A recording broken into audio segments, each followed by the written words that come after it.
Hello. Good evening. Yeah, look, I'm multitasking, so sorry.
Can everybody hear me? I have a new camera. Yep, Yep. I can hear you. Okay, thanks. You're very crisp and clear too. Oh, that's awesome.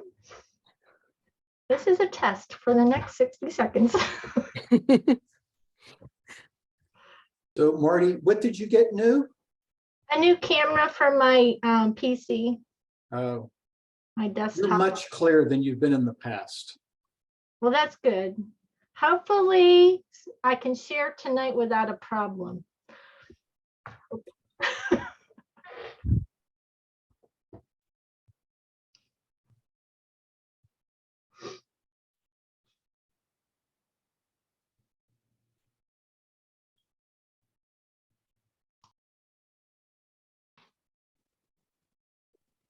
well, how's everybody doing tonight?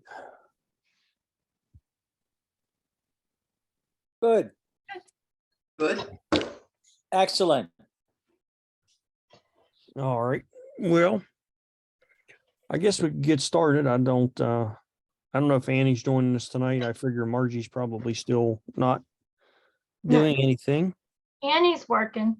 Annie's working. All right. I don't know about anybody else. So we can get started, I suppose. Don't have a lot of business on my end. Newsletter will be coming out before long. Yes. And we have our, I'm assuming you're just going to publish that, the calendar or the schedule, the whole in the newsletter. Yes, it's already in there. Okay. So the schedule of events and dates and times and everything that's already planned out will be in the newsletter for the whole year. So you can make plans now for December. That's right. Well, the Christmas party isn't in there, but you know. Yeah, well, I think it's in there. It just says to be announced. So I think I do have it in there. so we had our photo walk at Phipps the other day. We had, I believe, between members and spouses, we had upwards of a dozen people show up. Cool. So that was a pretty good walk. Those of us that were, I think Annie and I and Melissa left at 4 o'clock or something like that. So we spent pretty much no, it was after 4. It was closer to 5. Yeah, it was close to 5. We pretty much spent the whole day there. So a lot of fun. It was great to get out and see people and all that kind of stuff. So I had a blast. I haven't been out for a while. If Found everybody my camera. can, oh, What's that? so if people can get some pictures on Reddit or send me some, I can slip them into the newsletter real quick. Okay. So far I've only done 2, and one of them is going to be my January challenge picture. Well, then you don't want to put it in the newsletter yet. No. Although you could put it in there and say, vote for Brian. I think I can I might put have some in tomorrow, Okay. Marty. I didn't put them in yet because I just started them, and you know how sometimes you got to get away from them and Oh, yeah. get them again. But I'll put them in. I I'll do a put 'em whole in year. anyway. Yeah, some of them are pretty crazy, so, Well, that's Yep. good. okay. Yeah, it was a lot of fun. The show was pretty good, and Phipps wasn't really, I mean, it was busy, but it was manageable. You could pretty much all day, you could manage taking pictures without having to deal with people running you over. So it wasn't too bad. It's enjoyable. I wish they sold actual food for lunch instead of rabbit food, but other than that, it was pretty good.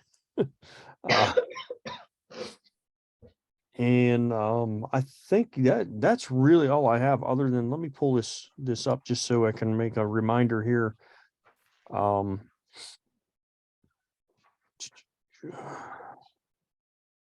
We have a station Saturday coming up on the 28th, correct? Yeah, yes. Okay. And then our walk in February is the National Aviary on the 11th at 10 a.m.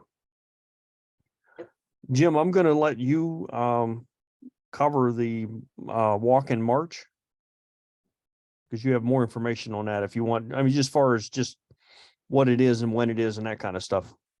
Is that the Cresson State Prison? That's the Cresson State Prison one. Yeah. Okay. Well, do you want to do that, any of that now, or hold off for next month?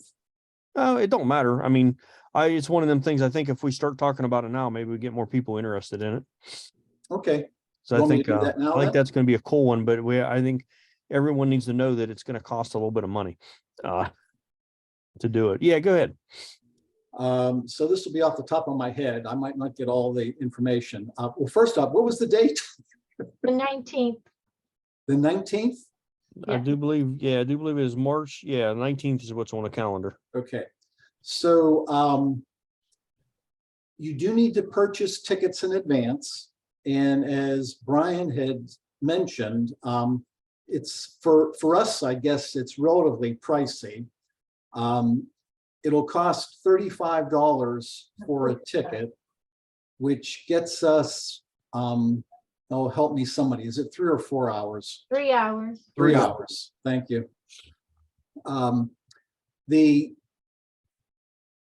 If someone wants to purchase, you can also get a 6-hour ticket, and I assume it's probably a 9-hour ticket if you literally want to spend more time there. There's no limit to the tickets that they'll sell. So there's no rush for you to purchase your ticket, but you do need to get it in advance of the actual walk itself. I don't have the website here immediately in front of me, but if you want to go on there at some point, we'll eventually get it to you. Maybe It's in Marty, the, is it's it in in the the newsletter? Yep. Okay. It's worth going on the website. It looks like it's going to be an awesome photo walk. There's like 20 some abandoned buildings on the property. There's no limits on photography. In fact, the fellow that I had talked to actually said that if you go into a building indoor room and you'd like to, quote, rearrange things for a photo, they're okay with that. They would ask you to put things back where they originally were, rather than just have them scattered about. But it's all abandoned buildings, and I don't know how long they've been abandoned, but based on the photos that are available online, it looks like it's going to be pretty nice if you like that type of photography. And it's Cresson State Prison and Sanatorium, I guess. It's located right in Cresson, PA, which is at the top of the Laurel Mountain before you drop down into Altoona, right off of Route 22. So I think it was like a 50-minute drive or something from Greensburg to there. It might be closer to an hour, but roughly an hour's drive. Yep. So looking forward to that one. It should be a good one. And the website's www.bighouseproduce.com. I'll put it in the All chat. right. Thanks, Marty.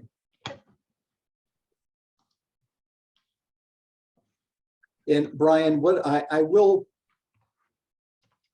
say, yeah, so I will also, I can put together the constant contact for that one when the time comes to put out. Okay. Cool. All right. Well, that was pretty much what I wanted to cover as far as any kind of business or anything like that that's going on.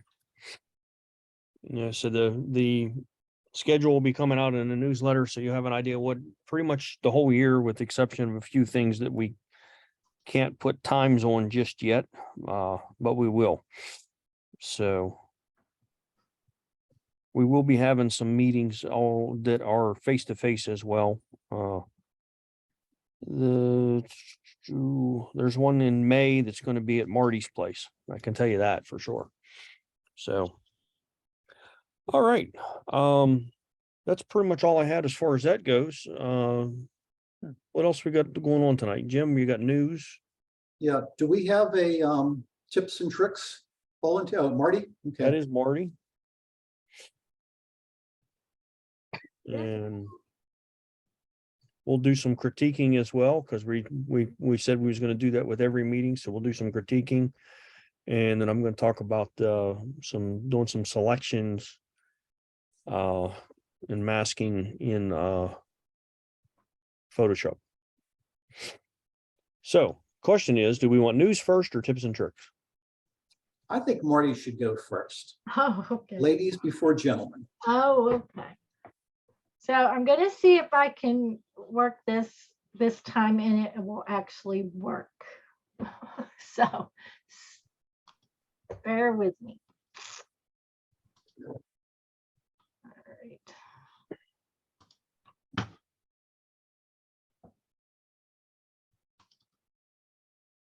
I'm hoping it comes up. Oh, it's a slideshow. And we're going to do it on, does everybody see it? I I see. see your background screen. Oh, Yeah. wow. Okay, let me see if it'll move over. Oh, there you go. There it is. All right. Except I have all that garbage there now. I don't know how to get rid of it. Sorry. Oh, All right. So I'm gonna talk about Margaret Bourke White. And she was born in 1904 and died in 1971 at the age of 67 from Parkinson's disease. She was a photographer for Life magazine. She did a lot of photojournalism, and I just thought it was kind of cool. We'll go through and look at some of her photos, and then at the end of my presentation, all the cameras that she was using to produce all that. So this is her, and this is one of her Life magazine photos. of her taking a photo at the 61st floor of the Chrysler Building in New York City in 1934. And I can tell you right now, I would probably not do that. And I know how heavy that camera is. Yeah, and could you imagine the wind up there? Oh, yeah. And there's no way that I would do it. I could not find the photo that she was taking, what she was taking a picture of up there. But there she is, brave. This is the construction giant pipes that were in a diversion tunnel in Missouri for the Missouri River at Fort Peck Dam. And it was constructed in Montana in 1936. And this is one of her photos of that. And I just like this photo because it has just all the leading lines to the circles, and it's just abstract to me, and I like abstract. So I really enjoyed that photo. Anybody can comment on photos, I don't care. Or if you want to critique them as we go, that's fine too. Okay, this is one of her photos of a ramshackle barn that had been windswept. And it was taken in 1934. And they are sharpening some blades on a wheel. And I actually have one of those wheels. And it just kind of, you know, the rural life back in 1934. And that little shack there looks like it's going to fall over any time. Oh, wind blows. Where was that, Marty? Do we know? Did she make any comment where it was? Was it in the Dust Bowl or? It didn't say. Okay. It I'm looks like there's a assuming, good chance. yeah, I was going to say, I'm assuming it is because there was another one where there was a dust storm and all you saw was like the top of a shack. Yeah. So I'm assuming that was out that way. This photo was a photo of some African-American flood victims that were getting food and clothing from the Red Cross. And I kind of like that because I've been involved with the Red Cross since 2001. So anything Red Cross, I'm excited about. But if you look at the billboard behind it, it says world's highest standard of living. That's the way is the American way. And it's like, yep, we stand in line for food and clothing, and that kind of related to the pandemic here, you know, last couple of years. So it was just a little bit ironic that back then they were doing flood victims there, but these lines have been around even now, you know, so. These are male escorts that she was taking a picture of. And this is back in October of 1938. And I just thought it was funny because you really don't hear male escorts. It's usually the female escorts that you hear a lot about, but obviously there was men. I think this Different was type of escort. I know. Yeah. I know. probably for I dancing, know. Marty, for dancing. I know. I know. Dinner, you know. And you know, there's women, they do that too. They go out to dinner and stuff. Yeah, but with, this is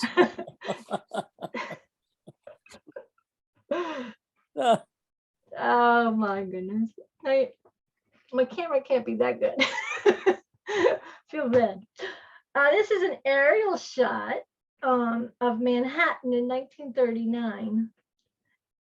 I know that she was doing some helicopters, but this is actually of an airplane going over. I don't know. It didn't say what she was in when she took the photo. So I thought that was, you know.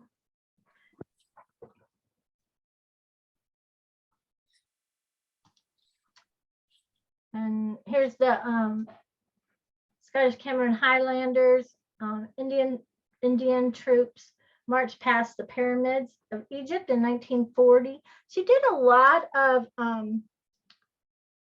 war and overseas photos. You'll see her in a uniform. So she was working with the military to take photos as a journal photographer as well.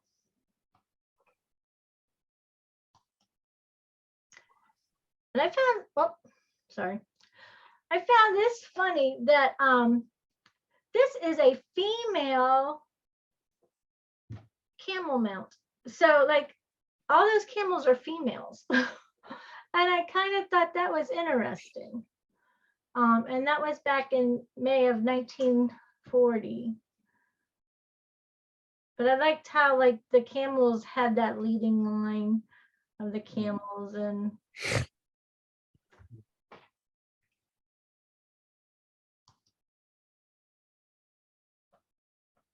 Romanian Youth Organization here in February of 1940. So she went to many countries. I have a little bug. This one is just showing the war and an airstrike in Germany back in July of 1941. You can see the scratches in this photo. Some of them you can see like where they were folded and stuff too, or maybe they were just scratches on the film. But I like this, like you could just see the trail from the bomb coming down from the airstrike. I couldn't imagine.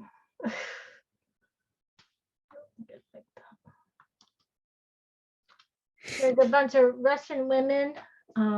They're doing the field work there.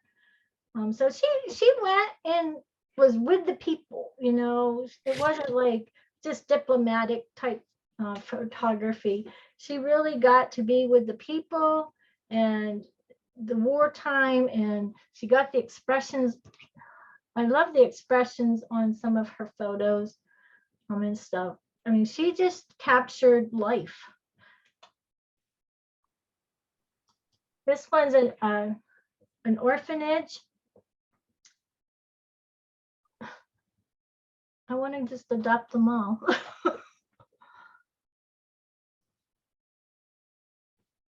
Cute.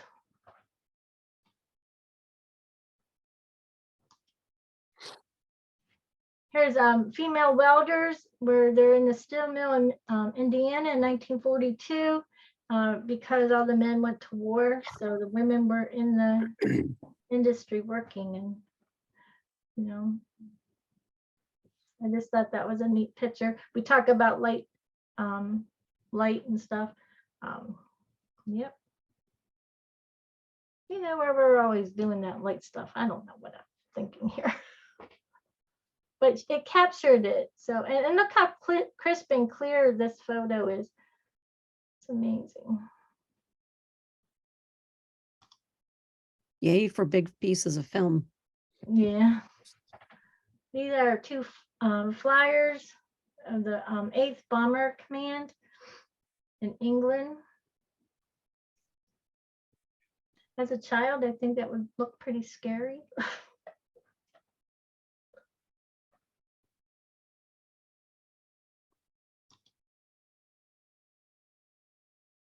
So here's some B-17 bombers over the African coast. So she was up there with them, you know. It just, she was a very courageous woman, I feel. Mm-hmm. There she is, all decked out in her bombardier gear, her leather, with that big old camera. You said you know how much that weighs, Beth? That one's a different one because Oh. that's But that one's still not exactly a lightweight camera. But the other one that she was using on the Chrysler building, I'm Mhm. pretty sure is about the same as the one I have from my great grandfather. Okay. Yeah, I can imagine they're pretty heavy.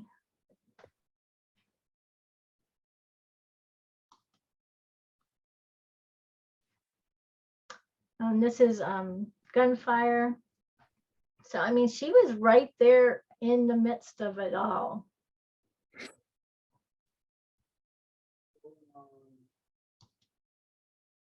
There's Germany after an airstrike. And I Marty, did she take these films for a news organization or for the army? she, a lot of these were in Life magazine. Okay. Yeah. So I think y'all have heard me mention, because I have some pictures of Germany and stuff. And I went to Frankfurt, and you could tell where the buildings had been bombed. And if they were structurally sound, they just built the new architecture connecting to the old architecture. Hmm. And I kind of thought that was just very amazing, because you saw the past and how it evolved into the future, but it was like just one building. And it was kind of cool to see that. Not that they had to go through that, that's not what I mean, but you know, it was just a piece of history and they didn't want to get rid of it. You know, you could have come in and just demolished everything and just started over, but they didn't. If they were structurally sound, they just built right onto it. And here's one of the bridges in Dusseldorf, Germany, that was attacked.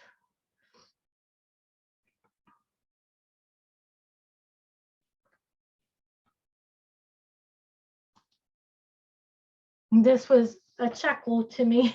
You have the American soldier chatting up the girl sunbathing, a German girl sunbathing.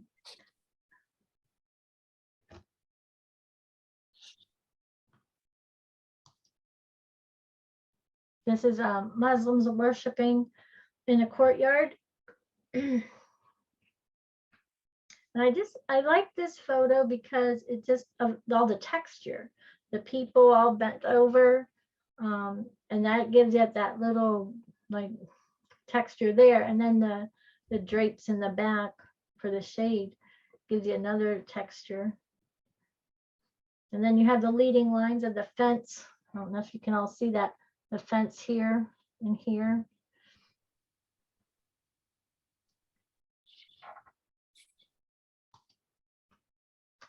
Now she took a picture of Gandhi, and it was like one of the last photos that was taken of Gandhi before he was assassinated. So this is one of her photos.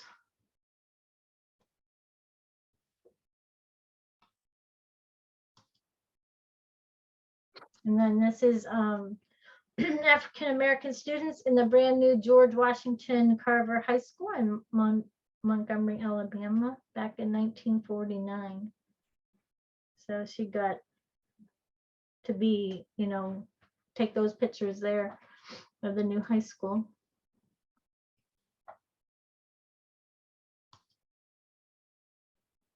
Hmm. So she was up in the helicopter taking a photo of this. It's an interesting photo. I like all the shapes in it.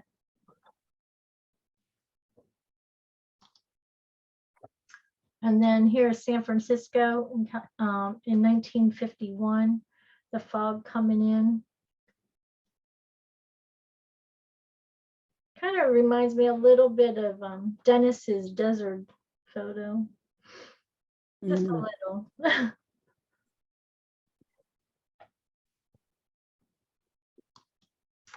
Here's that house I was talking about, a dust storm in the in Colorado. Not much of it left. So I'm thinking that other house was there too. Now this next picture, I'm not sure what they're thinking. It says that they're looking at their newly bought farm, but they don't look too happy to me. I'm wondering if the dust storm just came and demolished it, the way they look. That, the husband doesn't look very happy, that's for sure. This is her at one of her expeditions in 1964. And then the next two slides are the cameras that she used in all her photography. So.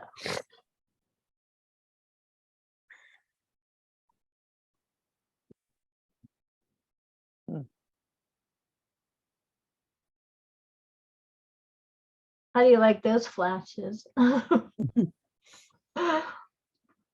like that one on the bottom right there. Beth. Yeah. Mm. That looks cool. It looks like a century.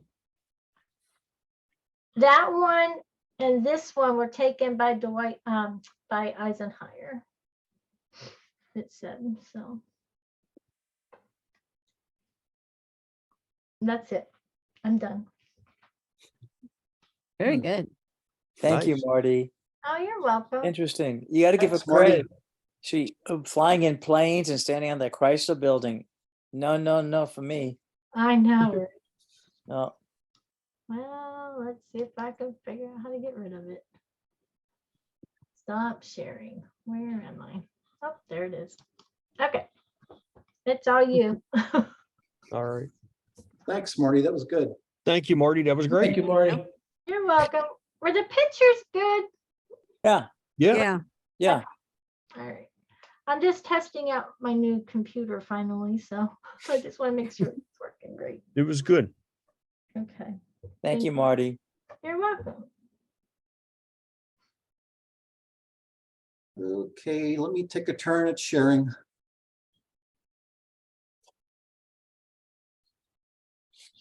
Now we do need new people, more people for tips and tricks too. We have April on that's not filled, so if anybody wants to volunteer, Don't I have one coming soon? you do. I think yours is next.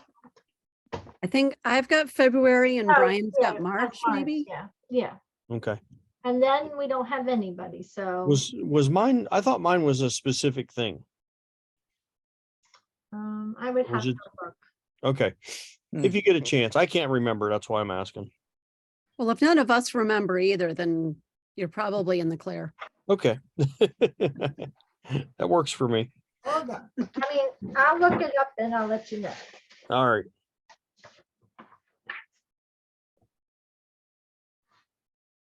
Oh, your tips. Okay, and so I tricks. have about a half a dozen or so articles to go through. This first one is on a new Canon developed image sensor. And the gist of this one, well, first off, it's not available in cameras today. And it's not intended for their commercial cameras, at least not in the near future, but it's a technology that they're in the process of developing. But what's kind of unique about it is that it's not a huge sensor. I think it's a 12 megapixel sensor. But they've divided the pixels up into groups that cover, and I'm not sure where this number came from, but it's 736 areas across the image sensor. And that, coupled with the processing computer system, it can allow the sensor to take the equivalent of an HDR image, but just in one image rather than 3 images or 5 images or whatever. So apparently these different areas in the sensor detect where an area is, for instance, real bright or real dark, and it adjusts the exposure accordingly. So the entire image is being divvied up into these 736 areas and the exposure adjusted accordingly. And when I first read the article, I was kind of like, okay, but does it really provide any advantage of any sort? And with the article, it does mention one in particular, and this does make sense. If you were at a scene somewhere and you felt that you did need to take multiple exposures to capture the entire dynamic range of the scene, if there was anything moving through the shot, then you're going to have problems in post-production when you combine the 3 photos into one. So by using this type of technology, you could have something moving through the scene, or moving in the scene, and still get an HDR quality image photo out of it. So that might be something somewhere in the future that would be available in your traditional cameras that we might purchase.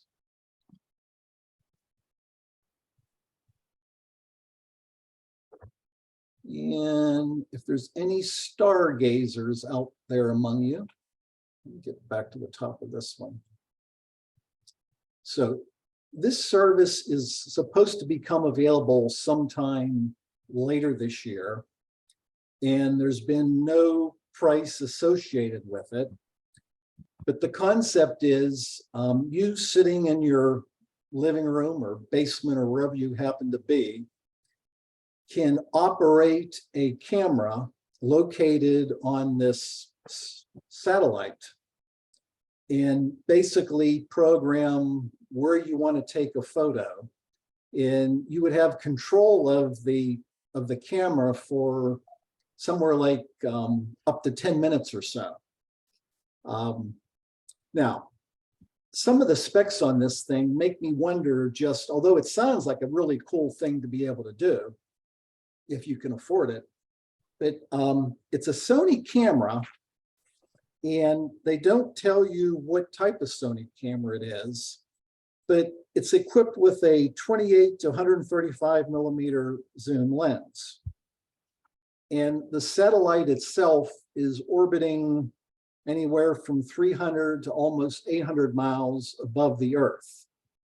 So at its maximum focal length of 135, being roughly 500 miles away from Earth, I'm not quite sure what you'll capture unless you just do want kind of a scene similar to what's on the photo here with the satellite, if you will. But anyway, I just thought it was interesting that basically it would be available to the public, probably at an extremely high cost, but interesting concept.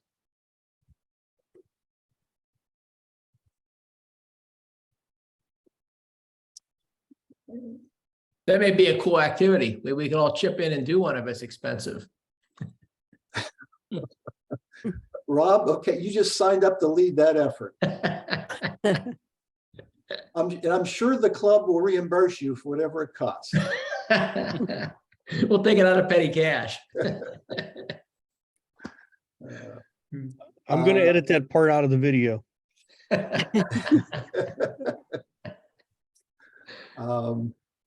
So this is another article on the use of artificial intelligence, and it's similar to ones we've seen before. In this case, though, rather than giving verbal commands of, I want a photo of a boat on a calm sea at sunrise with a crescent moon and a eagle flying by, you, however you want to, as crude as you want, kind of draw the photo, or in this case, it's a piece of art, not necessarily a photo. You hand draw it, and you can see that example on the left-hand side. And then the AI goes ahead and takes what you gave it and produced a piece of art. Going through the article, it didn't look like in its current format that it would produce a photo. That may change in the future, but it seemed like all the examples were more like, I'll call them paintings, if you will. But if you're interested in pursuing, apparently that's available now, and I believe it's a free to use app.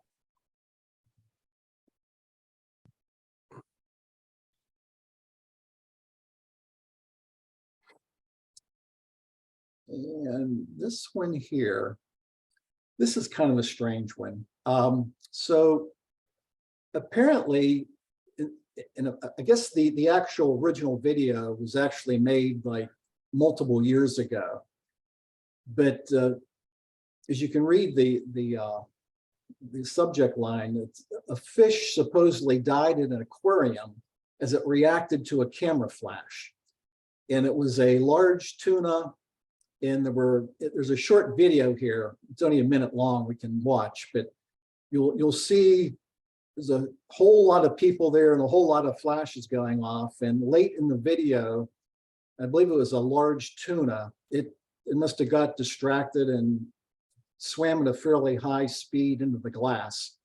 And apparently ever since this happened, there's been controversy over, in fact, the flashes contributed to the fish not knowing where it was going and crashing into the glass or not. But the fact that we sometimes on our photo trips might have an opportunity to photograph fish, I just thought this was interesting, that maybe you shouldn't be using your flash if you're tempted to. I thought you were going to say we were going to experiment. What's that, Marty? I said, I thought maybe you said we were going to experiment and see if it was true. Well, you can do that, sure.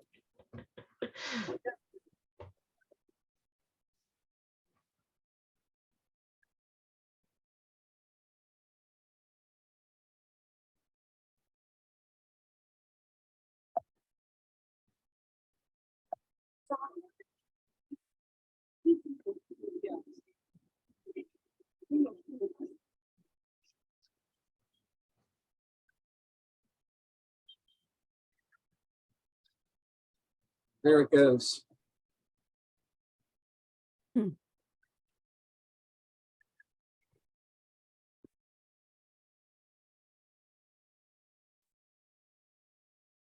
Okay, that's all I could come up with. For whatever reason, it caught my attention. Don't use your flash at the aquarium. Anybody use Costco to develop prints? Nope. Too far away anyway. They apparently are shutting down their photo center and directing customers to Shutterfly. So getting out of the business.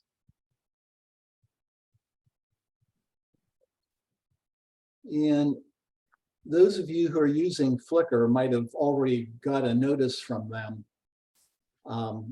This is in its early stages. Apparently they've selected I don't know, a half a dozen or so photographers and let them set up a new feature on Flickr. And this would be the Flickr Pro version, where they'll be able to sell prints through Flickr. And I think they're going to try to test this and decide whether it's worth bringing out to the general public or not. So this could be something in the future. And again, I think our experience in selling prints isn't all that good in general, but perhaps if you are posting to Flickr someday in the future and someone comes across one of your photos and thinks, boy, I'd really like to have a print of that, they'll be able to do that right on Flickr. And I assume you'll get reimbursed in some fashion or another. But early stages of that one, so it's just kind of wait and see. And I do not use Apple computers, but I saw this article the other day. And any of you that do can speak up and say whether this is a significant development for Apple computers or not.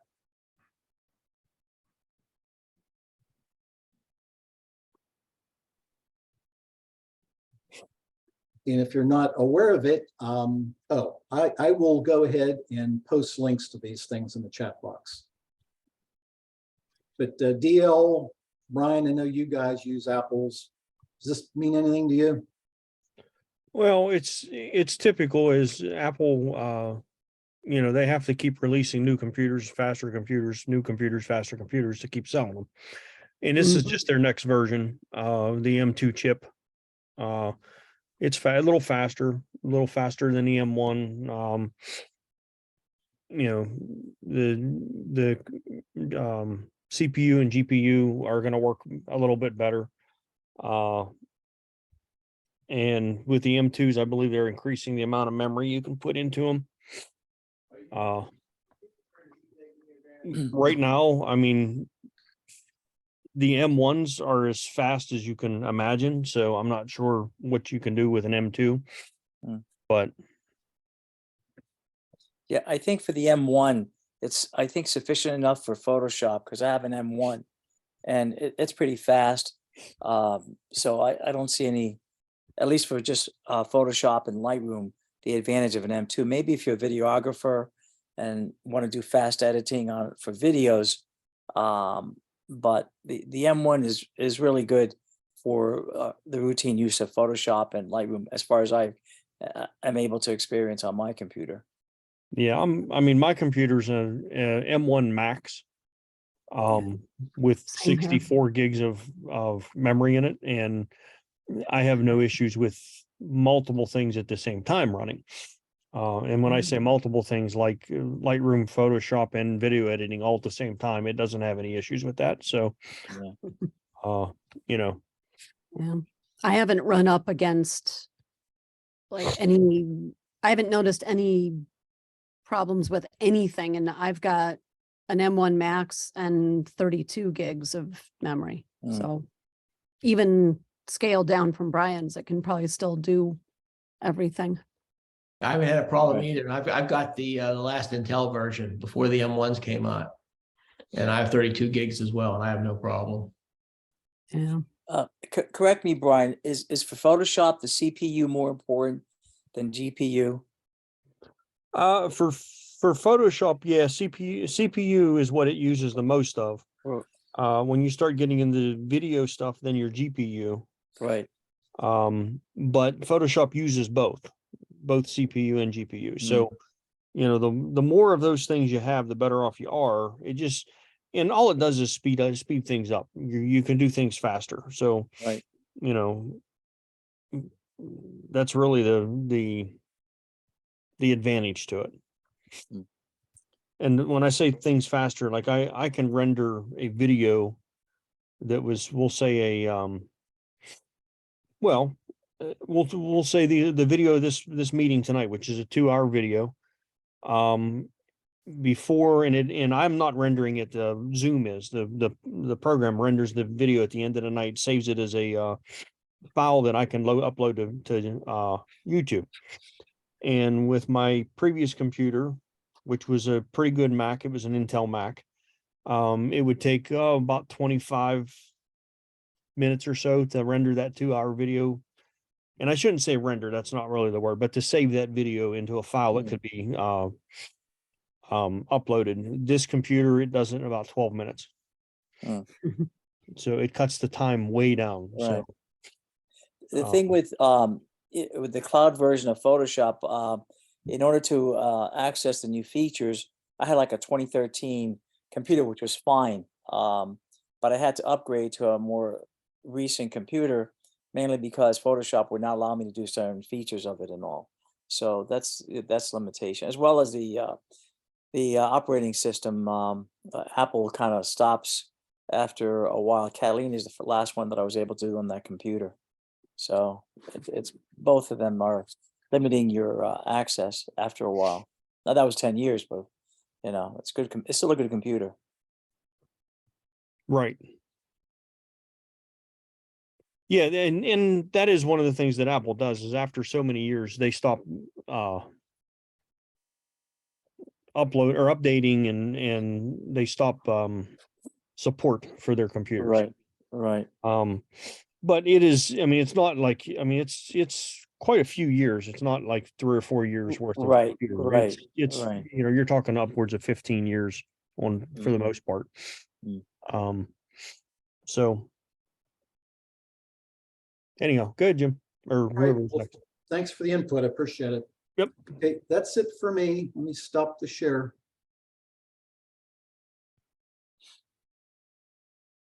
Back to you, Brian. All right. I'm trying to find Jens. I lost Jens. I had other stuff open. let me hit the button. There it is. Zoom. Okay. Now I got Jen's back. I was working on something else. All right. Let's see. I guess we could do some critiquing now. Is there anybody be interested in leading the critiquing other than Brian? It doesn't matter. Oh, I can do that if you want, Brian.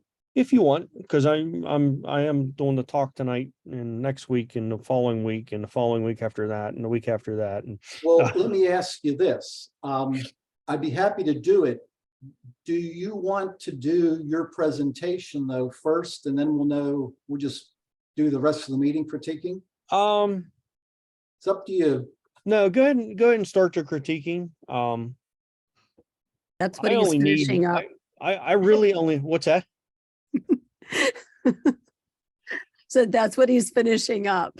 No, I was doing something else. I'm working as Beth said, when the meeting started, she's multitasking. Well, I'm multitasking tonight. No, go ahead and start. I need about 20 or 25 minutes for my part. So we Okay, can spend well, some time critiquing. if I lose track of time, just tell me when you're ready. Okay. Go back and share again. Okay, let's see. I want to go into Reddit.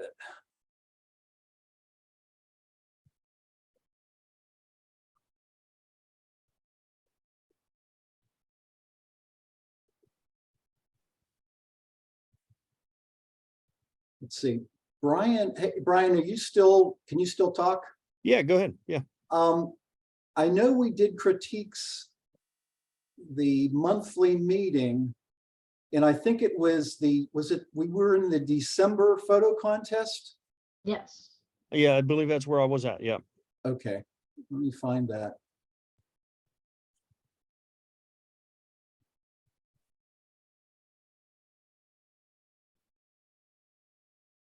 Speaking of photo contests, we're at just about the end of the month, so your submissions for the January contest are due here.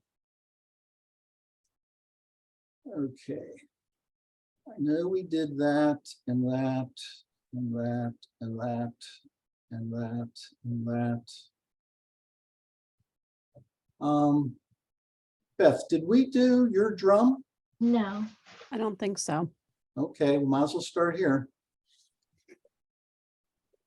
You want to give us a short background on the photo itself, Beth?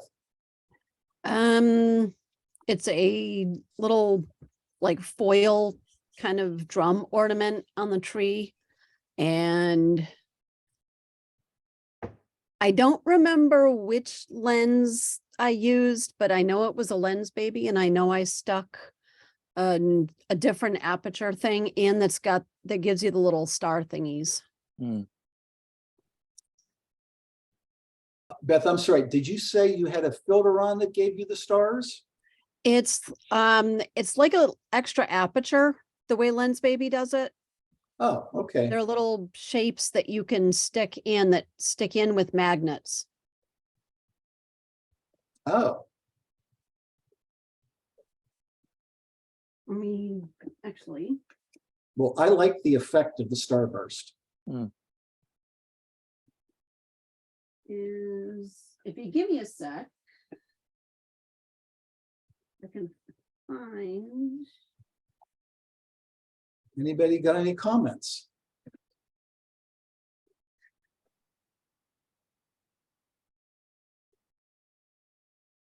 Wow. I like the starburst as well. I don't know if you can see, right? This is one of those ones in the tilt thing. So this optic can come out and change to a different optic. And right in there, it's relatively small, but there's a spot where you can stick a magnet that's got a hole cut out of it in whatever shape you want. So you can put, like, I have one little packet of shapes that's got like a curly Q and a lightning bolt. I think I made music notes or I think I made a snowflake. And there was there's a bunch of others too. Well, Beth, that's cool that you can do that physically, if you will, within the camera. I think we talked about this sometime within the last month or so. Luminar Neo has added I'll call it a light burst feature, if you will, where it will look at your image and look for sources of light, and it will apply effects similar to that you can obviously kind of adjust to how you want the look to be. But that's kind of its purpose. Any other comments on the photo itself? It's kind of noisy. I keep looking at that bottom left one. That one is very bright and I just keep looking down there. Oh, the one at the corner. Yeah. Yeah. Yeah. Yeah, I could have cropped it a little bit more. I like the one, I like the little starbursts on the garland. Up Yeah. the top right. Up here. Yeah, those are I cute. like Yeah. those.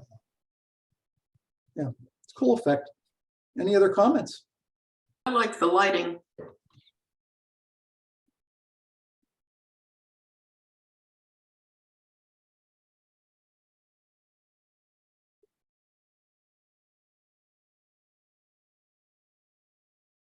All right, we're going to move on.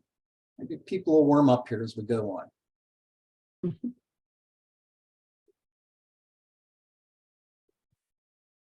Okay, so what I'm going to do is, so that we get around to everybody, if there's multiple people here, I'm going to skip down and we'll come back again if we've got time. How's that? So actually what I should have done was ask Beth which one of hers she wanted critique. So since I didn't bring that up before, we'll go ahead and do Beth's second one here. I think we did talk about this one though. Yeah. I Oh, think did we? that- Yeah. Yeah. All right, then I'm going to shut it down. Yeah. That's really nice, Beth. Very Thanks. nice. Nice effect. Margie's not here, so we're going to skip hers. Linda. Oh, okay, Linda's got multiple. So Linda, just to get started at least, would you prefer we talk about this one or that one? Is it just the two, or do you have another Yeah, one here? do the second one. The second one? This Yeah, it's reflection? an iPhone picture. I didn't have my camera with me, but I will be going back there again because I know exactly where it is and it's near the house. Where is this, by the way? It's along the Allegheny River in Oakmont, Okay, but it's not often that the river is that calm. yeah, the reflections are almost perfect. There was still some ice on the river, but there wasn't a lot floating around.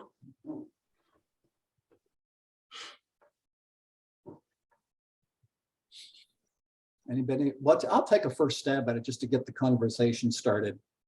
And it's not like it's a distraction, but I would just tell you, typically what I do when these things crop up, down here at the lower left, this little bush Yep. ranch decided to come in the photo. I probably would have either, well, I don't know if I want to crop from the bottom because I kind of like the ice at the bottom, to be honest with you. But I would probably heal that out of there myself. Okay. And that little piece of ice on the right. On the right. Yeah.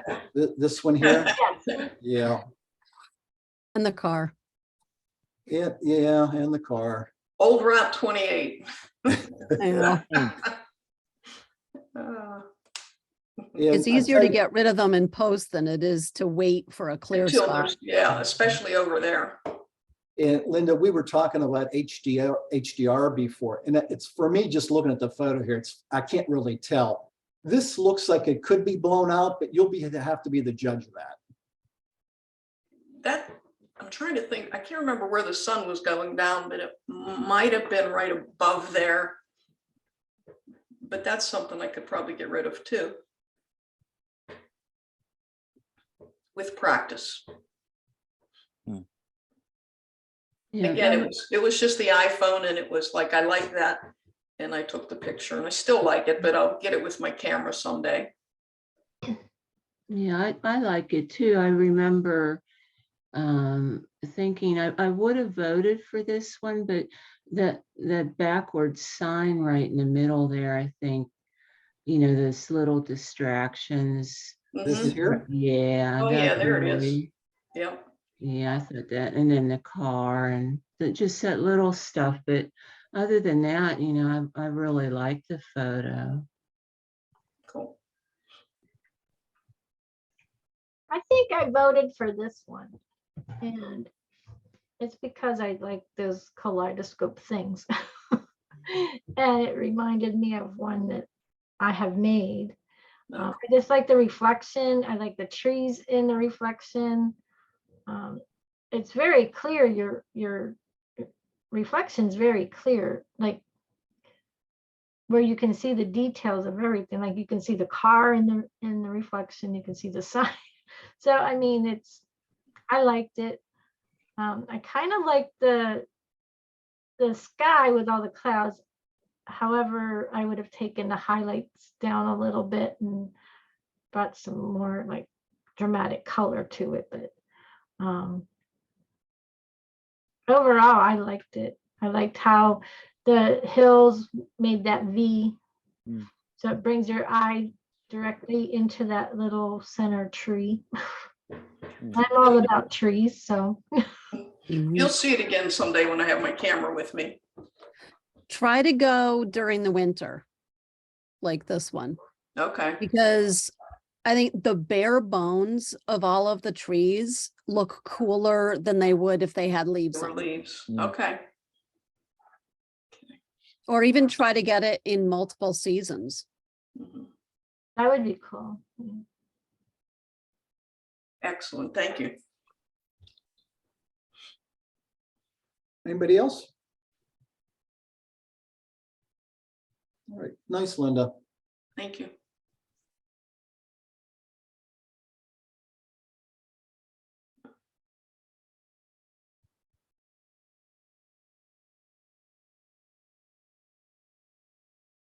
Candace, I don't believe is on the call, so we're going to skip her.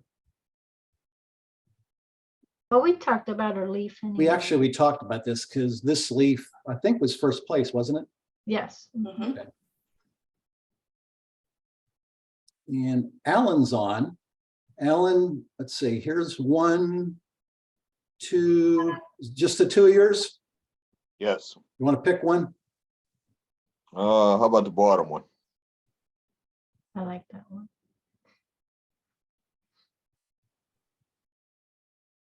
When I first saw this, I thought it was a bird flying in the sky. And then I had to look really hard. It does take you a while to kind of figure it out, which is what makes the photo kind of interesting. Because it does play tricks with your eyes. That was actually one of the reasons I took it. Hmm. But I was actually playing with longer exposures, trying to smooth the water out. How long was the exposure? Do you recall? Right off the top of my head, I'm going to say right around 3 seconds. Okay. It's nice that you put it right on the left of the photograph and not in the center, so that you have all that space in the front to, I don't know, it gives that impression of a water movement. Very slow, but very methodical. So it's a nice placement in third, I think.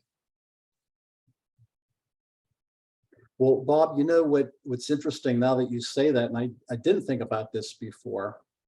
And I agree with you, but if I had my druthers, I'd have it on the right side third rather than on the left side third. So just so the log's kind of pointing into the frame rather than pointing out. I know that sounds silly, but just a thought. Well, if it was a bird, it has room to fly. That's true. Yeah. There was a couple ducks up above it on the left-hand corner there. And that's why it's more off to the left side. I cropped them ducks out of there.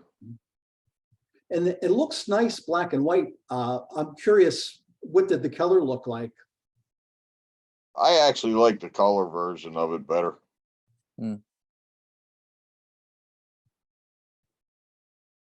But up at the top of the wood, it wasn't really all that clear, and it looked better this way because of that. Is this out of focus you're saying here? Yeah, right in there. Yeah.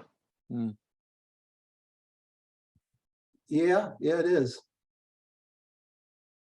Whoops.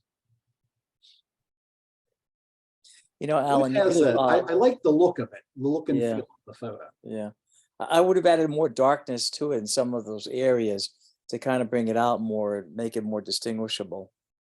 To use Lightroom or Photoshop, Alan? Actually, I think I did that one. If I remember right, it's a program called Photo X Pro. I was just playing around, experimenting with it.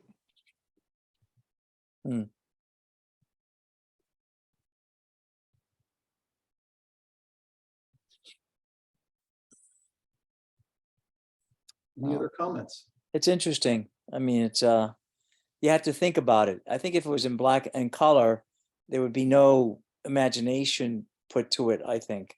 But this, you have to think about it. Rather, if it was in color, it would already been right there that you didn't have to think beyond the second step.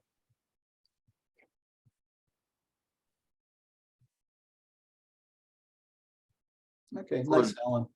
For as rough as the water was, I was really surprised that the reflection came out as clear as it did.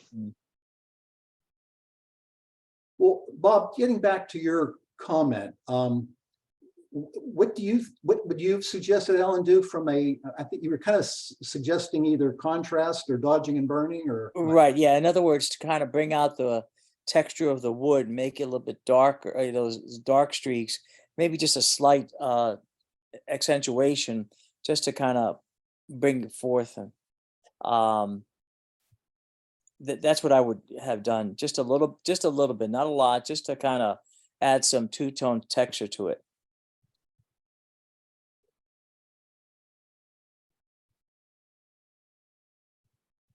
Okay, thanks, Alan. Thanks, Bob. Thank you. That top one is actually the same settings that I had for that. It's a heron taking off, and I had a 3-second exposure and all that on there.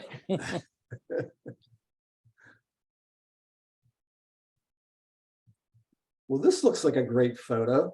Mm-hmm. I'll have to be quiet on this one. Well, I'll just introduce the photo itself. This is on the Norvelt Kecksburg Road, I'll call it. I'm not sure that's the official road name or not, but it's from Norvelt to get to Kecksburg, whatever that road is. There's a farm field over as you're headed towards Kecksburg. This is on the right side of the road. And Pat and I use it quite a bit when we're getting on the turnpike at Donegal. We go just the way we head or anywhere on Route 31. And over the years, the field changes in character from time to time.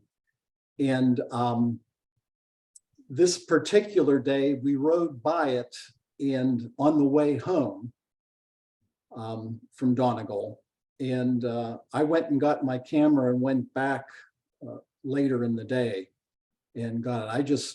I liked the textures and the colors, and it just caught my attention.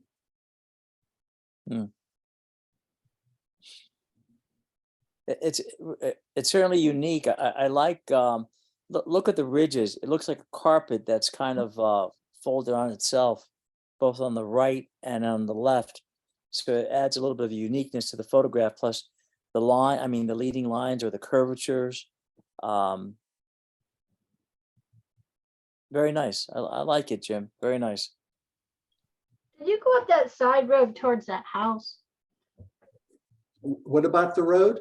Did you go up that side road off of the Keck? If I would have taken one step back, I would have been on the road, the main road. Oh, okay. Because I know exactly where that's at. That by Hutter's Farm? Yeah. So, oh my gosh, what's the name? I actually have the name of this farm. Oh, shoot. Has the It pond. escapes my name or my mind. Yeah, the farm has a pond by the road. Oh, yeah. They have an old truck there. I just told my husband, I said, I think I want to take a picture of that old truck next to the pond. If I can get a good reflection for it. I actually did that photo as well, Marty. Oh, did you? Well, this day, yeah. I think I voted for this one, Jim, because when I looked at it, it looked like it was almost moving, like water coming in to shore. Only, you know, it's not water, but that's what it reminded me of, and I that's primarily why I voted for it.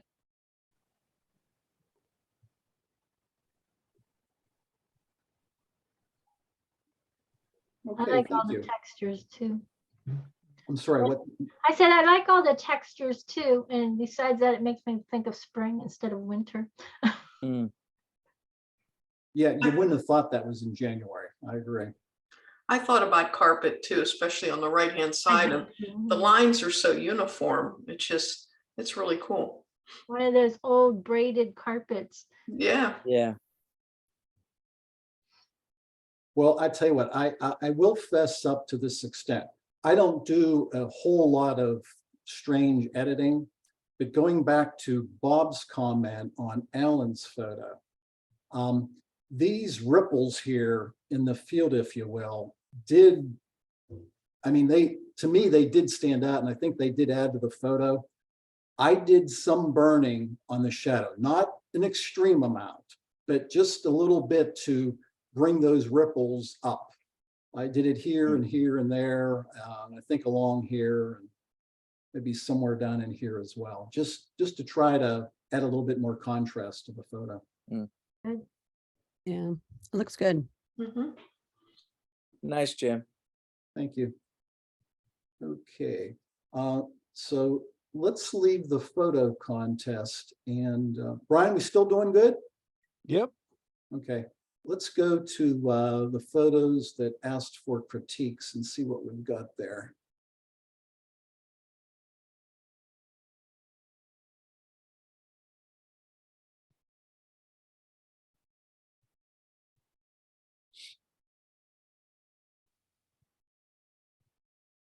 Oh, Beth just put one in.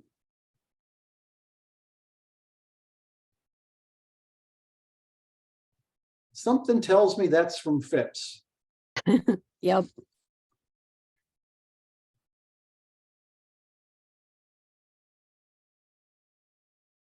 Well, Do you again, want just the because quick, oh, I'm sorry, go ahead, Beth. do you want the quick, like Yeah, how I shot it? yep. It's a lens baby shot. I think it's with the soft focus 2 optic and no extra like apertures or anything funky. And I focused on that one little point that's kind of near the middle. Yeah, that one.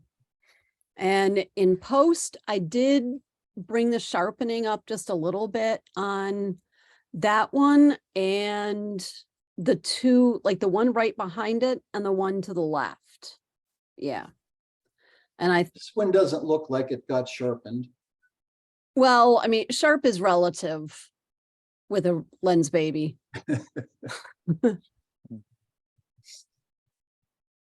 The thing I'm not sure of with this one is the stuff that's behind the cactus that kind of shows through, and trying to, that I don't mind too Yeah. much. That bothers me. But the stuff, yeah, that spot and kind of that spot. And whether or not if it's just me that those annoy, or if that detracts for everybody. Because I can't really crop them, because then I crop out part of that second like pointy thing. That one, yeah. I hear you, Beth. But I don't know if the photo's missing, if you did crop it down here somewhere. No one knows what is missing from the photo. And this still is, from a pointy thing, is still kind of the central character. Yeah.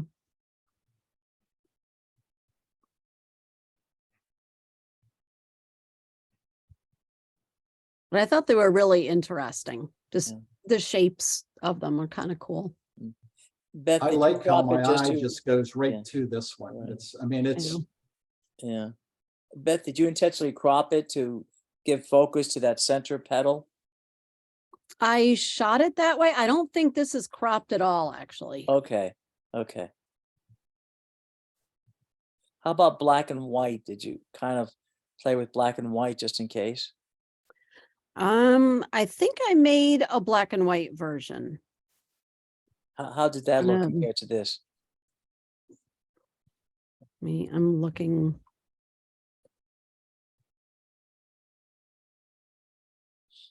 I'm No, imagining. I there's didn't not make a enough black and white contrast. version Okay. yet. Okay. Beth, I suspect there's probably not enough contrast in it for be a good black and white, maybe. Yeah, I don't know. I think it needs something else. There isn't really enough white to make it a good black and white. It's mostly gray with a little bit of black. Yeah. What if you would crop the sides in and the bottom of the top and just concentrate on those two petals?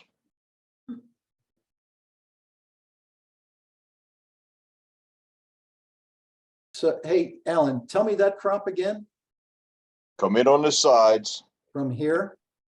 Yeah, that you would just concentrate on those two petals, the one that's real sharp and the one that right behind it. These two here. So you want it just a tight on there. Yeah.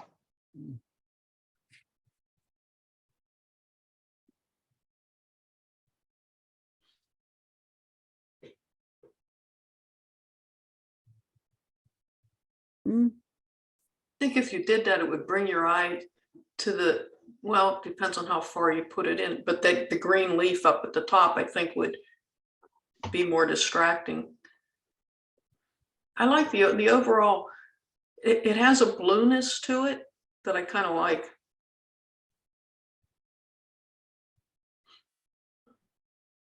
I think that's pretty close to the actual color Hmm. in real life too.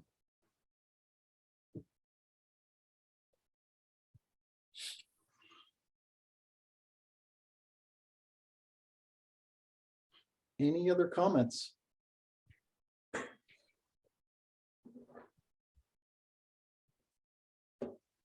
All right. I'd do a 4x5 on that, Beth, myself. Yeah. Right across there. I might see how it works. Yeah.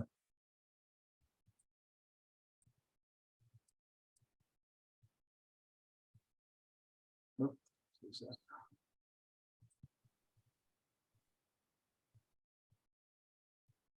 Okay. Alan's got another duck, he says. Mhm. Whoops. Want to give a brief introduction to this one, Alan?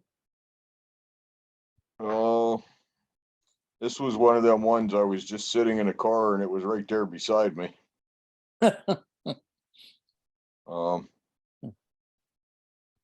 I like doing wildlife, so that's why why I'm pretty much do all the ducks. Where was it, Alan? Were you in the car? I mean, did you? Yeah, it out at St. Vincent's Lake. Oh, okay. All right. Okay. Yeah. Yeah. There's like a little bit of a bank there, and they're like right Right. even with the windows. Yeah. What lens and how far were you away from it, Alan? Well, all the time when I go out there, I have my 500 PF on with the 1.4 converter, so that gives me 700 millimeters. And I was maybe 15, 20 feet away from it. Okay. Well, then, you know what I'm impressed with is with that lens on it, and I don't know what your shutter speed was, but this is really sharp for using that long of a lens. I think in the comments I did put, but I don't remember if I did or not on that. I remember someone commented on your other duck photo that you really couldn't see the eye real well. It was kind of in shadow. This Yeah. one, I mean, I don't know if you get it any sharper. I like the head. Mhm. I actually wasn't sure about the weeds in the background. I mean, it does give it some environment, but I don't know whether I should leave them in there or take some of them out. And that's kind of why I asked for comments. Well, it adds to the photograph. I mean, the natural setting. Now the background, Alan, how'd you get that background to be brown like that? Well, that's actually the lake, and it was kind of a gray, overcast day, but there was some sun coming up, and it was setting. This is like about maybe 10 minutes, 15 minutes before dark. I think that color background goes real well with the duck. Right, Actually. it Yeah. does. That's what I'm surprised at. How it's like kind of complements the duck. I mean, it's the same kind of brown family. The only thing I would do, Alan, perhaps, is the yellowness on the bottom and all that. Maybe trying to clone the feathers, and I think those are more petals or That's plants. grass, the grass there. Grass. Yeah, I would maybe try to clone that to kind of get it away. I mean, to me, it looks like it's a little bit distracting, but otherwise, the photograph is fantastic, I think. I tried to get rid of it and clone it, but I screwed up on the lines of the feathers and that, and Oh, okay. I left it there. I'm not that good at it. That would be hard to do. Yeah. Actually, I have another one of it, but you can see my car in its eye. Yeah. I like the overall texture of the head. I like the lighting on the back of his head. And then the overall colors, the brown colors. I don't find the grasses to be distracting at all. I think it adds to that.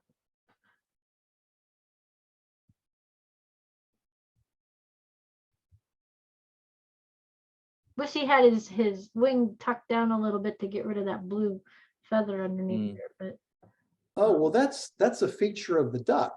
I know, but you know, I kinda like my eye keeps going to there. Uh, It's taking it away from his head. But I like it. It's very sharp on the head, so I like it.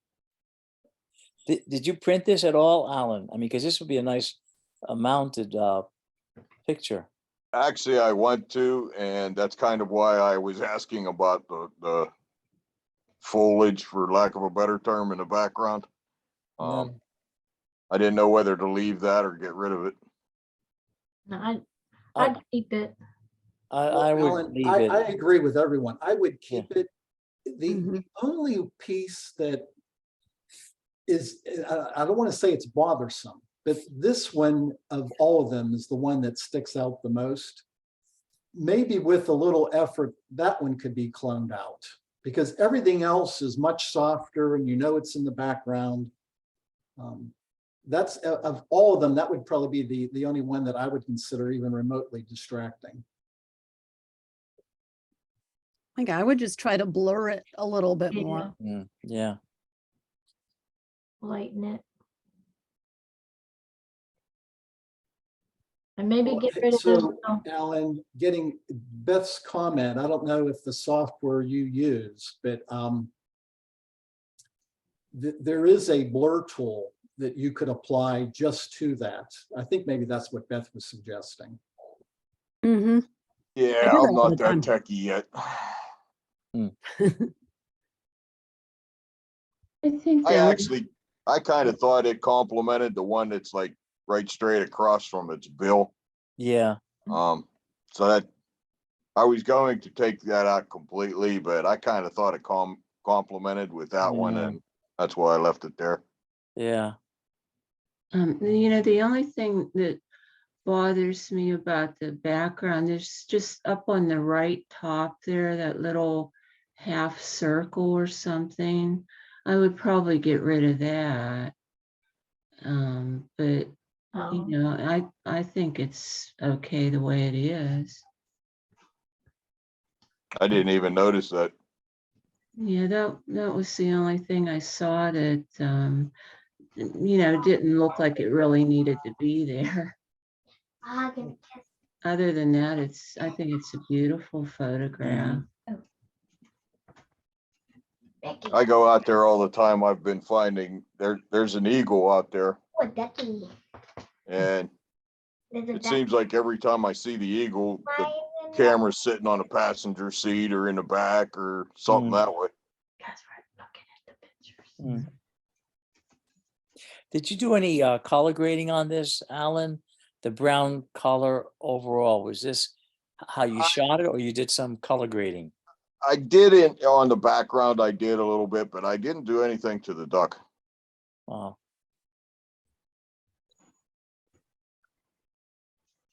Very I nice. think I Very did nice. sharpen it just a touch, but that was about it. Yeah, very nice. I wanted to try to get, you can see those little water spots there by that weed we were talking about. I wanted to try to bring them up a little bit more. This here. Yeah.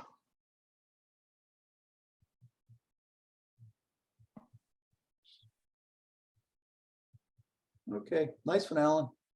Thank you.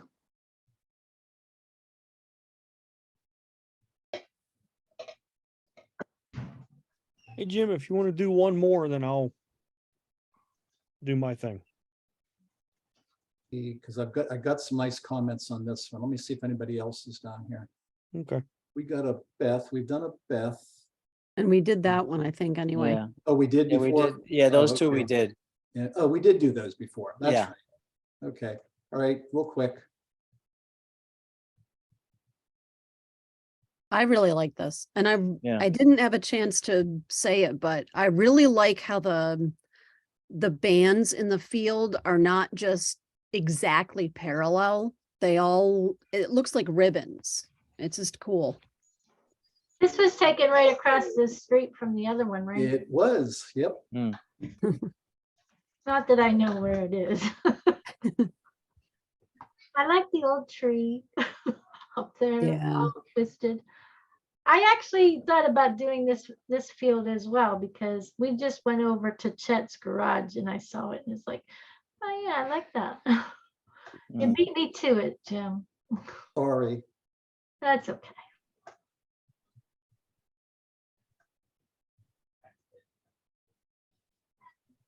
Looks good, Jim. Very good. Well, I'm going to point something out to you. I'm going to move this over, I think. So I did get some comments on this. Oh my gosh, Carl commented on it. And what's amazing, and Brian's always good at picking out distractions, but Carl must have an eagle eye. He spotted this thing out on the field. So anyway, I thought that was interesting, that it's funny how different people can bring out things. But now that you see it, now my eye does go over and look at it because I know that it's there. But we don't know what it is. No, don't know what it is. Well, and that's the kind of thing that draws your eye the most too, because the human brain's trying to figure out what it is. Friend or foe, or, whatever. Well, I'm going to ask a question. The one thing that, and it was after I actually posted the photo, I started thinking about this. Based on the width of all the bands up the field, should I have cropped the bottom a little tighter so there's not as much dark at the very bottom? I like it because there's a graininess to that, and yet as opposed to that, the sky is real soft. So I kind of like it that way. I think it gives it a good foot to stand Mhm. on. I like it because you're dark at the bottom and you're dark at the top, so it brings your eyes into the tree line that is highlighted with the light behind the trees. So it kind of Yeah. draws your attention back to that tree line.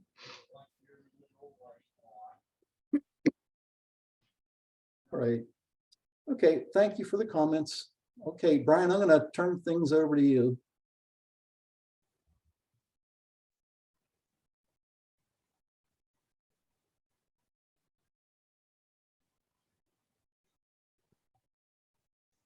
I was muted. I was talking to you, but I was muted.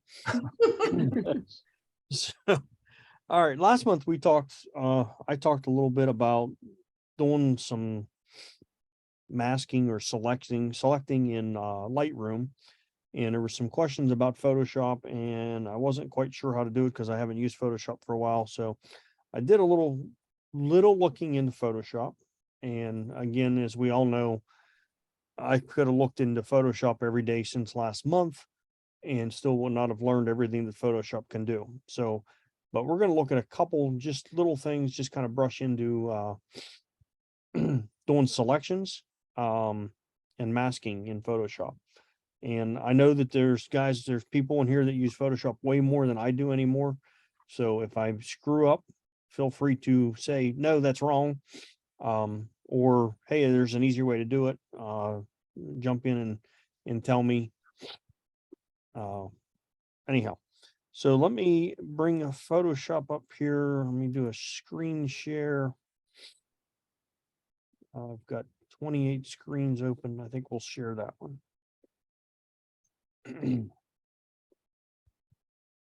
And do y'all see Photoshop? Mm-hmm. Yep. Okay. Yep. Is this bar on there as well? Yep. I don't know why it does it. When you guys share screens, that bar's not there. When I share a screen, that bar's there, and I don't know why. Oh, It might be because you're running the meeting. It might be, but you would think that I would like Yeah. go to a hidden spot somewhere that I could click on it and get it the heck out of the way. But That was the bar I was talking about too. yeah, and I don't know where to put it so that it's not in the way. We'll put it down there for now. Okay, so I got a couple pictures open here that we're going to talk about as far as doing selections in. Our girl, I think we worked with her last time. That may even be the one that I worked on. I'm not sure. I got these guys. I'm not sure I'm going to use them. These guys here, that's down at the West Overton Museum, I think is where I was at for that. Yeah, West Overton, it says that. But so in Lightroom, we were talking about object selection, and I showed you how we could do that, where you just painted over top the object and it selected it for you, which was pretty cool. It done it good. But in Photoshop, we can do a bunch of different ways. So we can go the old way, which was, if we go over here, we can do the lasso tool, and we want to select this jar, and we can do and of course I would be doing this a lot more if I was doing this for real, and we can do a selection. Okay. And then we can go in and we can hit our Option or Alt key or Command J. no, I don't want to make a copy of it. I want to do add to it. Oh, I forget what the Shift. key is. Shift. Yeah. Okay. So Shift and Alt, or Shift and Option. So Shift, I can add to my selection, and I can get a better selection this way, like that. And, just adjust that and make this bigger, get in here and work this all out. And that's the way we used to do selections in Photoshop. And we sat there for 3 hours trying to select that jar. And then you screwed something up and you started over again. Or you went like this and it went, and you went, oh, yeah. You know what I mean? So that's what that was the issue with, that was one of the big issues with that. So let's make this back down here and get it back down to size. Let's deselect that. So then we got this tool here, which was the polygonal lasso tool, and it works pretty good. You start at a spot and you just kind of keep going along and clicking as you go. And I used this a lot. I got pretty good at even getting curves out of this, and you just kept going until we'll make it quick like that. Till you go back to the end and you had a selection. And then you could use your lasso tool to make it better, and you could go and define it and all that kind of stuff. So that was another way of doing selections. But as you can see, that again was a pain in the arse. So let's deselect that. Then it came out with the magnetic lasso tool, which these all may have came out together, but and then you could kind of follow along the edge, and it would see how it drops all those little spots in there. And you could do your lasso that way to make a selection. And that worked pretty good as long as it had something that it was kind of defined with that it could work with. So you can see like in here, it had a little trouble down here along the table because it's really close to the same. It has issues. It didn't get the edge of that. But then again, you could go back in and add to it, and you could use your lasso tool again and add to it and all that kind of stuff. So that was a way of doing that. Well, now they've come out with better selection tools, and they're object selection tools. So they have the Magic Wand selection tool. This has been around for a little while. And you can select areas, colors, but the problem with that is it did that. So I caught a color here in Photoshop. Well, that color's over here too. And that's the same thing. So I'm gonna copy that, or I'm gonna select that too. Oops, I moved the whole thing. And then as you added, oh, that didn't work. Oh, that didn't work. You had a lot of problems with that. Add to it, add to it. As you can see, that is a colossal pain in the arse there. Now that works pretty good if you have really defined colors. Red and blue, red and green. It'll pick out the red really quick and nice. Quick select tool works a little better, quicker and easier, and I've used that quite a bit in selections. It's not too bad. And then you go back in again, get closer and start refining your edges and make your selection better. But they've added object selection to Photoshop. And I don't know when they did this. This might be something they added 10 years ago and I didn't know it, but here it is. So object selection, get my picture here. If you click on object selection and start that, now we can go into Photoshop, and as you can see, as we go around and touch different things, it picks that out as an object. The book here. Now it doesn't catch this book as well. I'm not sure why, but it doesn't. But it does this one pretty good. It catches this cup, catches this cup. Doesn't get all of the desk, but it picks this board out as part of as an object. But if I click on it, it selected that book. Not too bad, huh? And fairly good. If we look at the edges, it's fairly good. But if we go up here to the toolbar information, we can make some adjustments to that. And one of the things that is pretty good for making adjustments is this, what's called select and mask. So if I click on that, Oh, wow. it puts a mask around our selection. Now, one of the nice parts about this is that you can, under this view section here, change how you're looking at your mask. So I can do just the marching ants like usual. Can do an overlay, which we're used to seeing that in Lightroom. We can do what's called on black. Now, when you're doing some of these, a lot of times this will pop up. The hell is that bar? It pops up at 50%. So if you want to increase that to 100%, then you can really see your selection and block out everything else that you're looking at. Or you can do on white. You can do the black and white selection. So you can change that back and forth to different ones on a layer. So it'll show you what it'll look like on an empty layer. I like the on black version because I can really see my edges pretty good. So I go with that. And then down through here is where you can really start defining your masking.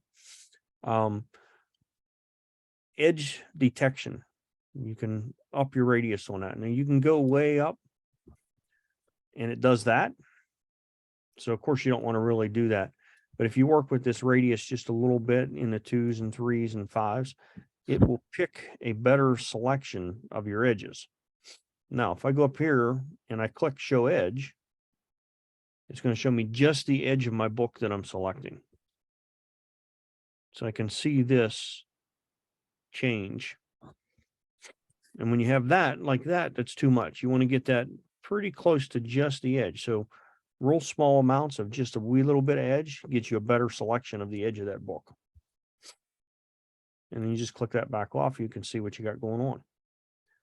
Now you can also come down here and do a smooth, and you can smooth that selection out a little bit. Now let's see if we can get that big enough where you can see how that's smoothing out. If we smooth it all the way out, we got to give it a second to, no, it did it already. All the way back. And I don't think I'm quite in far enough for you to see it. But it will smooth these, there it goes. See it smooth it? It smooths that edge a lot. Or you can bring it back and then it's a real hard edge. And you can see that like along here and stuff, how, so you can smooth your edges up a little bit.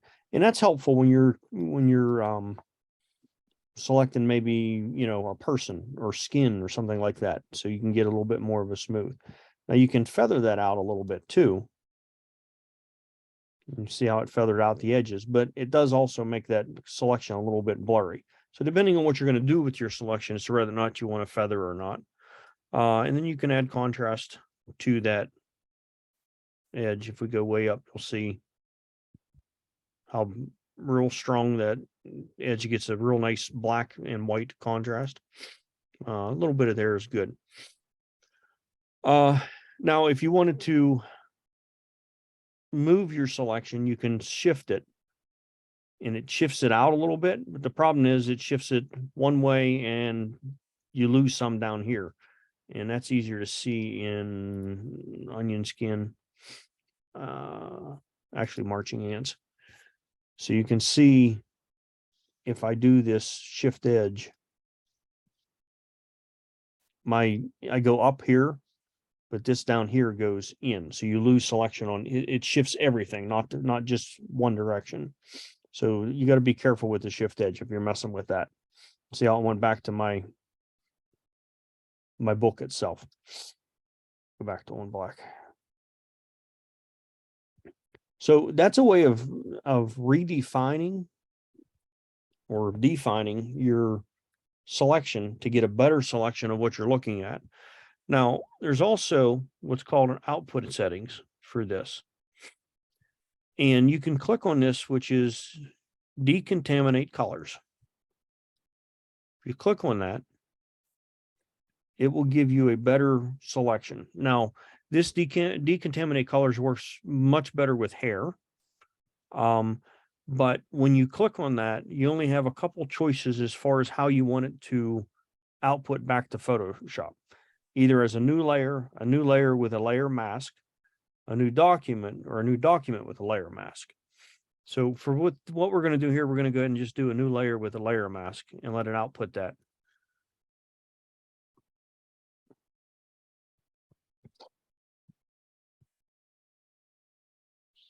And let me see, where's it? Oh, okay. So we turn that on. So you can see how it outputted that as a layer with a layer mask on it. So then we can adjust the layer mask. We can do an inverse. We can do all the kind of things that we do with layer mask, which I'm not going to get into tonight because that is a whole nother story. But anyhow, that's a way of defining and redefining a selection. So let's go over and let's take a look at, see how that's on. I really like the way it does it. It does a nice job of picking out, for the most part, things that it's using, it's picking up there. I want to go to this one. So here we can see, remember how we talked about in Lightroom, foregrounds and backgrounds, and it was able to do all that. It doesn't quite do that as far as this goes, because it's picking up your background and your grass here at the same time, but down here it's only picking up the grass, which is kind of strange. It doesn't pick up all these umbrellas, but it picks up that one.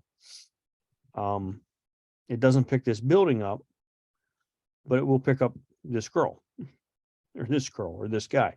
So it's a little bit different, but you can see it's back here. You can pick up a couple of the people. It doesn't catch everything as far as like Lightroom was doing. I think Lightroom does a little bit better as far as that goes. The picking of objects. And then the on-one that we talked about, I think is even a little bit better as far as that goes, is with the selection of objects and determining what's in the photo as far as people and grass and foregrounds and buildings and all that stuff. On-one does a really nice job of doing that. You can draw a box and see how it selected that area. So I told it to select that. If I want to shift and add to it, I can do that. Nope. And see, it's catching things like that. So you can add to it just using the object selection. And it's adding to it, but it's not as good as, I don't think it's as good as Lightroom just yet, as far as that goes. But this part's pretty good. So if I select her, it does a pretty good job of selecting her.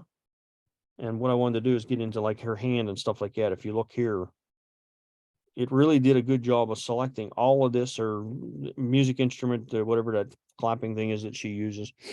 But it's not perfect in her hair. So if we take this and we go back to that select and mask, let's look at her hair. And if I do this view, we go back to a different view, you can see where it missed a lot of hair in here. So how do you fix the hair part? If we go over here to the side, there's different brushes we can use. This one is a refine edge brush, but there's also a button up here that just says refine hair. So let's try that. Sometimes Photoshop gets it, sometimes it don't. Let's see what happens. It made it better. It's not perfect, but it made it better. You see how it picked up? Yeah, If I do a Command Z, I'm pointing to my screen. I know you guys can't see that. I hate when I do that. But if you notice in here, all this hair in here is kind of red, which means it has the overlay on it. And if I do the refine hair, it picks up some of that. So that helps a little bit. So we did that. Now we can add to that with our brushes. This is a refine edge brush. Let's make this bigger. And make my brush smaller. And I can go in here and refine this information in here. And you notice it took that out and put this in. I don't know why it does that. I forget. And so I want to add this to there. It It's seems that- odd, Brian, those hairs that are well within the edge of her headline, why it's not getting those. I agree. I don't know why. I mean, the little flyers, you can understand it not being able to pick up. Yeah. I agree 100%. I don't understand it completely.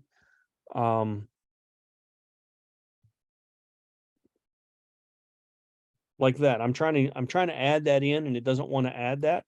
So I'm telling it to add it. If I tell it to subtract it, it takes it away, it adds the red to it, but I want it to add it in.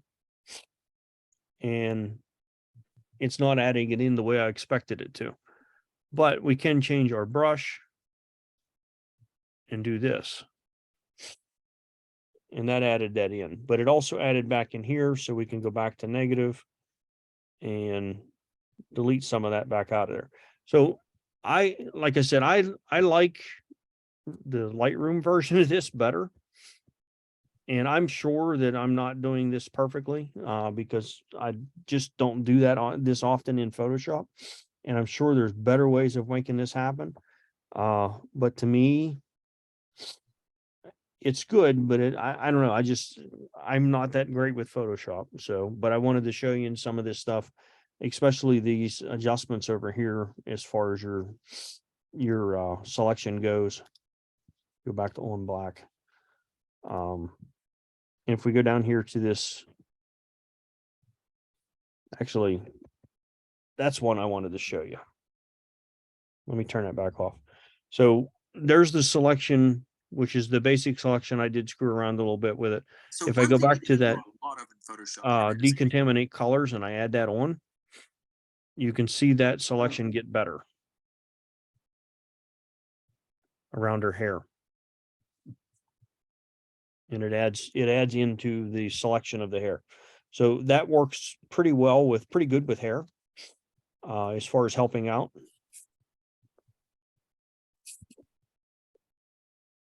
And then we can put it back on here. But I noticed it like takes away from her arm that goes up though. When you do that. Took away from, Like it took, when you were doing that, the color thing for her hair, if you look at that arm, it took pieces out of her arm. yeah, well, we didn't go through the idea of the refining those edges and smoothing those edges and that stuff with that. So it messes with that a little bit. Yeah, I would say I'm not doing this. It would frustrate me too much. Photoshop has a way of doing that to people. I hate Photoshop. But anyhow, that's what I wanted to show you, that it does have this object selection in it. And when we go here, it does a pretty good job of making that selection. And then I can go back to, like I said, I can go to my lasso tool in here where it picked this black. I can make that go away just quickly. Redefine that, or add it in, kind of thing. But the object selection tool is pretty good, I think.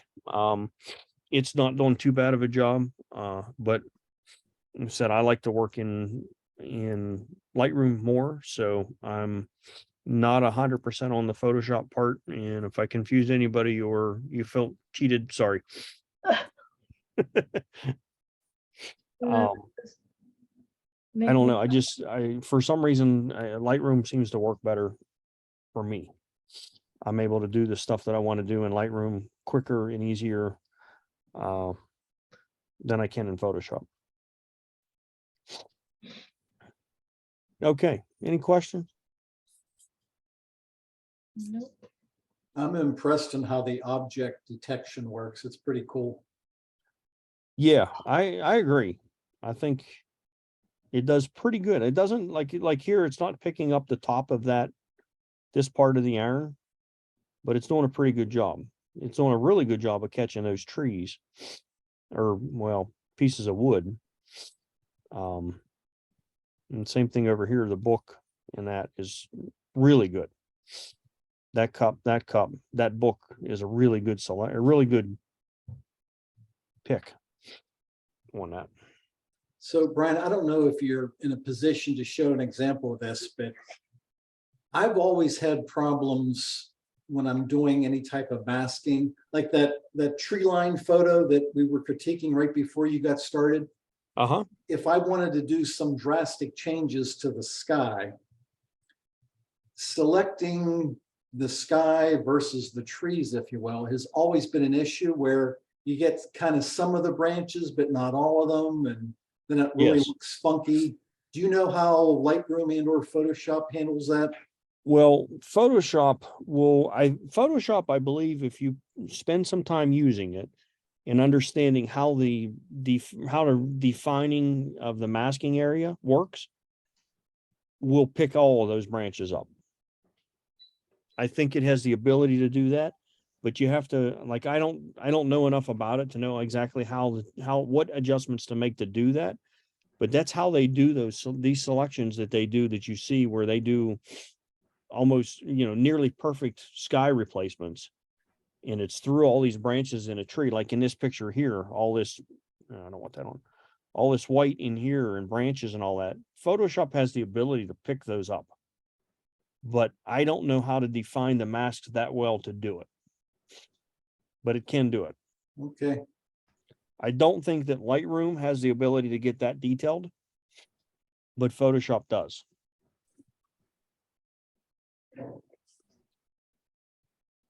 All right, let me stop my share and come back to see you guys. All right. Do you guys have those stupid app things? Did you see that? All those goofy apps on the side? Never mind, I got rid of them. Zoom has done all kind of weird things recently, and I don't know why, but they've done whatever it is that I don't know. I see Bob posted up a video on good video from Photocafe on refining mask. So I'll put that in the on YouTube when I upload the video tonight, as well as all the other links that are posted in the chat. All right. That brings us to just about 9 o'clock. Anybody have anything else they want to bring up? Thank you, Brian. That's masking is very difficult at times. Yes. It's a challenge.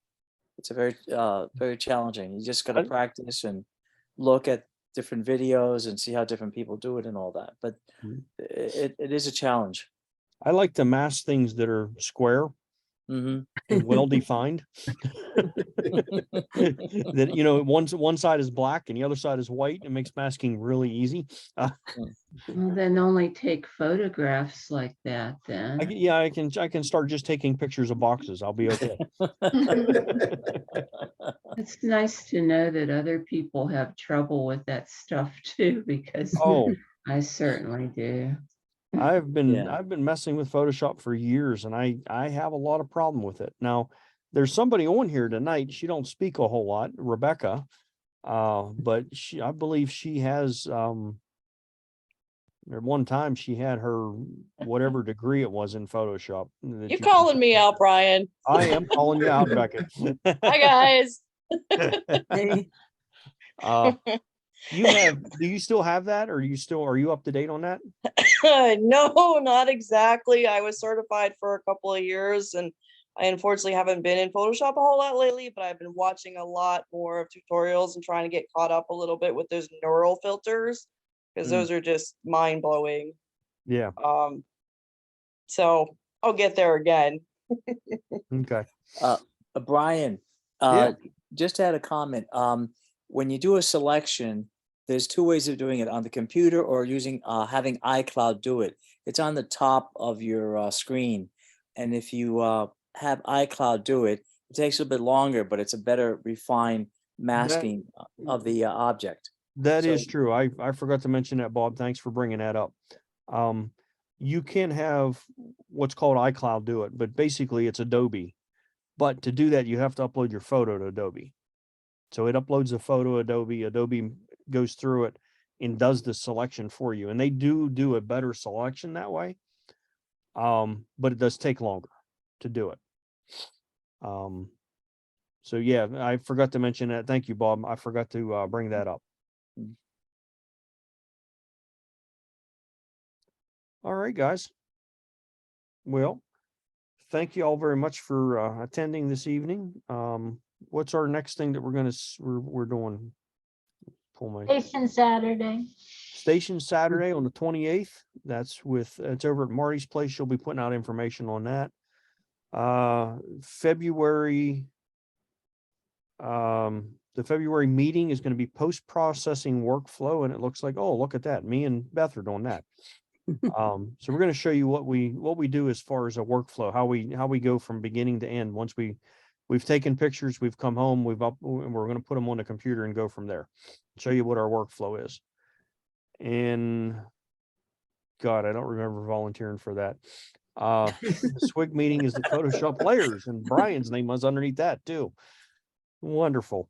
Brian, I think that's when you went out to the kitchen to get another piece of pizza. I have no doubt in my mind that that's when that was. All right. So that's what we got coming up. Don't forget National Aviary on the 11th. That is a Saturday, I believe, right? It is, yes. Okay. So I will not be there, but I'll find out who's going to be there, and they'll kind of help guide you along on that one. And I'll put out a email, and you can let them know that you're coming. I won't be able to make it because it's a Saturday, and I'm already off the following Saturday in February for something else. Brian, you can put me down for that. I'm pretty sure I'm going to that one. To the aviary? Yeah. Okay. All right. So I'll have them, when I put the email out, I'll just have them respond to you to let you know that they're coming, just so you have an idea who to look for. Alrighty. All right. Anything else, guys?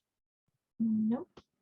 All right. Well, thank you all very much, and we'll see you soon. Okay, thank Thanks, you. Brian. Good night, everyone. Thank you, Thanks, Brian. good Thank night. you, everyone. Thanks, Bye-bye. Brian. Good night, thanks.